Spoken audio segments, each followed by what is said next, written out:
අපේ ඉතිහාසය කියලා කියන්නේ ලේදුක් කම්කටොළු මිශ්‍ර වුණු පොතක්.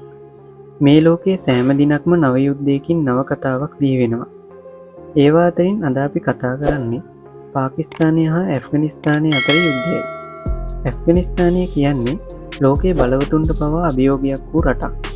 එතනින් බිහි වූ තලයිබාන් බලය හා ඒ බලය පාලනය කිරීමට පාකිස්තානයේ රැඳී සිටින බලවේග අතර පවතින ගැටුම තමා අද අපි ඔයාලට විග්‍රහ කරන්න යන්නේ. දේශපාලන ආගමික ආර්ථික බලපෑම් වලින් ගොඩනැගුණු දෙයක් තමයි මේ ගැටුමට හේතු වෙලා තියෙන්නේ.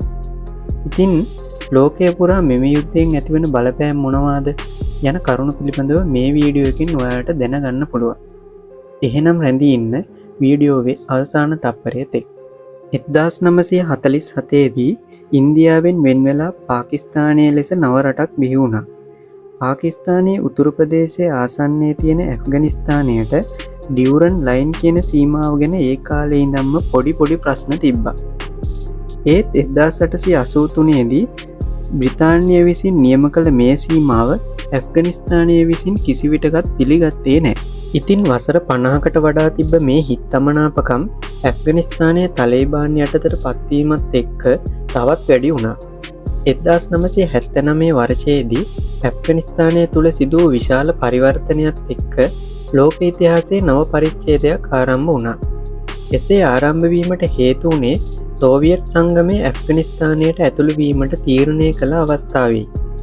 සෝවියට් බලධාරීන්ගේ අරමුණ වුණේ ඇෆ්ගනිස්තානය තුළ ඔවුන්ට අනුකූල කොමියුනිස්ට් ආණ්ඩුවක් තබා ගැනීමයි.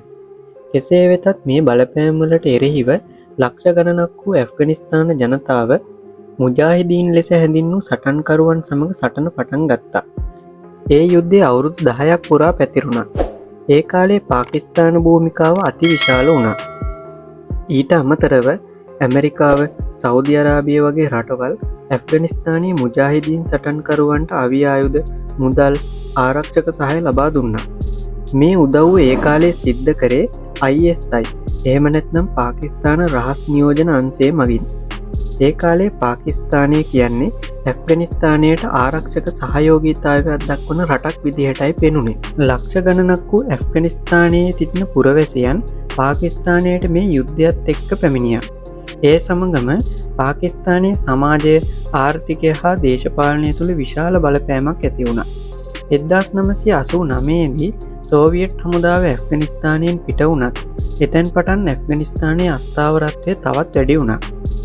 මේ අස්ථාවරත්වයත් එක්ක 1990 දශකයේදී තලිබාන් සංවිධානය බිහි වුණා. ඔවුන් බිහි වුණේ පාකිස්තානයේ ඇෆ්ගන් මද්‍රාසා පාසල්වල අධ්‍යාපනය ලබන තරුණයන්ගින්ම තමා.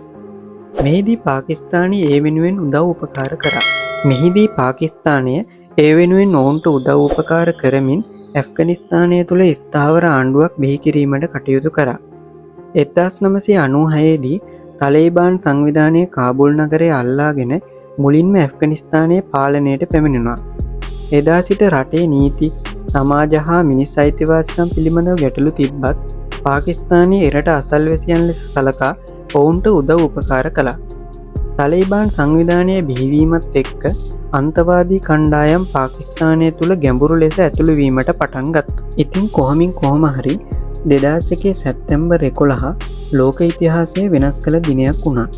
ඇමරිකාවේ ලෝක වෙළඳ මධ්‍යස්ථානයට අල්-කයිඩා සංවිධානය එල්ල කළ ප්‍රහාරයත් සමග ඇමරිකානු හමුදාව ඇෆ්ගනිස්තානයට ඇතුළු වුණා. එසේ කිරීමට හේතු වුණේ අල්-කයිඩා සංවිධානයේ නායකයා වුණ ඔසාමා බින් ලාඩන්ට ආරක්ෂාව ලබා දුන්නේ ඇෆ්ගනිස්තානයේ බව චෝදනා කරමින්. ඒත් මේ මෙහෙයුමේදී ඇමරිකාවේ අරමුණු වුණේ තලිබාන් බලය බිඳ දමා අල්-කයිඩා නායකයා අල්ලා ගැනීම හා ඇෆ්ගනිස්තානයේ අලුත් ආණ්ඩුවක් පිහිටුවීමයි. මෙහිදී පාකිස්තානයේ විශාල ප්‍රශ්නයකට මුහුණ දුන්නා. 2001 වර්ෂයේ පමණ වෙනකොට පාකිස්තානයේ ජනාධිපති වුණේ පාවෙස් මුෂාරෆ් ජනාධිපතිතුමා. එහිදී වූ තීරණය කළේ ඇමරිකානු ආණ්ඩුවට සහාය දීම. ඒ කියන්නේ එක්සත් ජනපදය හා නේටෝ බලකාය සඳහා පාකිස්තානයේ ගුවන්පත හා තොරතුරු ලබා දීමට. එහිදී මේ තීරණයත් එක්ක පාකිස්තානය තුළ බොහෝ වාද විවාද ඇති වුණා. ඒත් එක්කම අන්තවාදී කණ්ඩායම් පාකිස්තානය තුළට ඇතුළුවීමත් සමඟ රට තුළ බෝම්බ ප්‍රහාර, දේශපාලන අස්ථීරතා හා ආරක්ෂතා අභියෝග මතුවෙන්න පටන් ගත්තා. 2021 වර්ෂයේදී තලේබාන් ආණ්ඩුව නැවත බලයට පත්වීමත් සමග මම ඔබට කලින් කියපු සීමා ප්‍රශ්නය නැවතත් පටන් ගත්තා.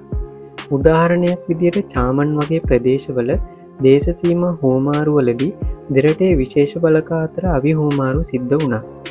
තලේබාන් සංවිධානය ඇෆ්ගනිස්තානයේ බලයට පැමිණීමෙන් පසු පාකිස්තානයේ කෙටිකාලීන ආරක්ෂක හා දේශපාලන වාසි එයාලා ලබා ගත්තා.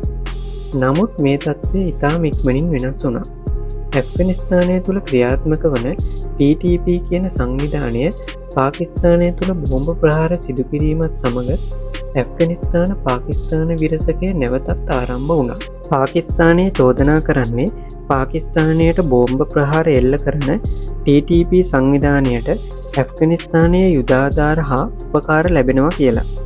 මේ හේතුව හින්දා 2023 හා 2024 වර්ෂවලදී පාකිස්තානයේ සිටි ඇෆ්ගනිස්තානුවන් ලක්ෂ ගණනින් ඇෆ්ගනිස්තානයට පිටුවහල් කෙරුණා. එම නිසා සම්බන්ධතාවය තවත් උණුසුම් වුණා. අද වෙනකොට පාකිස්තාන හා ඇෆ්ගනිස්තාන සම්බන්ධය කොහොමද කියලා අපි බලමු. ඇත්තටම මේ සම්බන්ධය අවිශ්වාසය හා අවශ්‍යතාවය එකට එක්වූ ද්විතීක සම්බන්ධයක්. 2021 අගෝස්තු මාසයේ තලේබාන් ආණ්ඩුව නැවත බලයට පත්වීමත් එක්ක පාකිස්තානයේ සතුටට පත් වුණා. ඔවුන් හිතාගෙන හිටියේ අපේ බලපෑම ඇෆ්ගනිස්තානය තුළ තවත් ශක්තිමත් වෙනවා කියලා. නමුත් ඒ විශ්වාසය දිගු කලක් පැවතුනේ නැහැ. TTP සංවිධානය ඇෆ්ගනිස්තානයේ සිට පාකිස්තානය තුළට ප්‍රහාර ආරම්භ කළා.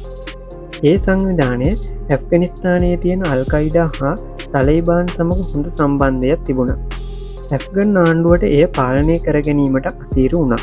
ඇෆ්ගන් නගරවල මිනිස්සු ලක්ෂ ගණන් තම නිවෙස්, දේපල, ජීවිත හැරදමා යන ආකාරය අපි ලෝක මාධ්‍ය තුලින් දැක්කා.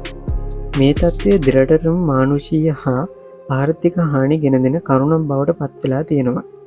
කාබුල් ආණ්ඩුව කියනවා පාකිස්තානය අපිට හිතකර විදියට හැසිරෙන්නේ නෑ කියලා. ඒ පමණක් නෙවෙයි. ඔවුන් ඇමරිකානු බලපෑමට යටත් රටක් ලෙසත් ඔවුන් විවේචනය කරනවා. මේ යුද ගැටුම් අතරේ පාකිස්තානයේ විවිධ තැන්වලත් බෝම්බ පිපිරීම් වාර්තා වෙලා තියෙනවා. ඉතින් කොහොම හරි මේ යුද්ධය තවදුරටත් පැවතුනොත් ඒක රටවල් දෙකට විතරක් නෙමෙයි මුළු දකුණු ආසියාවටම බලපෑමක් ඇති වෙනවා. මේකෙන් වෙන ආරක්ෂක බලපෑම් තමා ඇෆ්ගනිස්තානය තුළ ක්‍රියාත්මක වෙන අවිධිමත් සංවිධාන පාකිස්තානයට පමණක් නෙවෙයි. ඉන්දියාව, ඉරානය, චීනය වැනි රටවල් වලටත් තර්ජනයක් වෙන්න පුළුවන්. ඒ වගේම තමා ආරක්ෂක තත්ත්වය අධික ලෙස අස්ථාවර වුණොත් කලාපයේ බලවතුන් අතර අවිතරංගයක් ආරම්භ වීමටත් ඉඩ තියෙනවා. ඒ වගේම මේ රටවල් දෙකම ආර්ථික අර්බුද වලින් පීඩා විඳින හින්දා ඉදිරියේදී මේ දෙගොල්ලටම විශාල ආර්ථික අර්බුදයකට මුහුණ දීමට සිද්ධ වෙනවා. ඇෆ්ගනිස්තානයට පාකිස්තානය මගින් වෙළඳ මාර්ග අවහිර වුණොත් ඒ රටේ භාණ්ඩ බිල ඉහළ යෑමක් සිද්ධ වෙනවා. මේ තත්ත්වය දුප්පත් ප්‍රජාවට තවත් බරපතල තත්ත්වයකට පත් වෙනවා. ඒ වගේම දෙරට අතර තියෙන විශ්වාසය බිඳීම හින්දා පවුල් ලක්ෂ ගණනක් අනාථ වීමද සිද්ධ වෙනවා. ඇෆ්ගනිස්තානයේ අස්ථාවරත්වය තවත් රටවල් වලට බලපානු ලබනවා. උදාහරණයක් විදිහට චීනයට වැදගත් වන රෝඩ් ඇන්ඩ් බෙල්ට් ප්‍රොජෙක්ට් එකට මේ මගින් බලපෑම් ඇති වෙන්න පුළුවන්.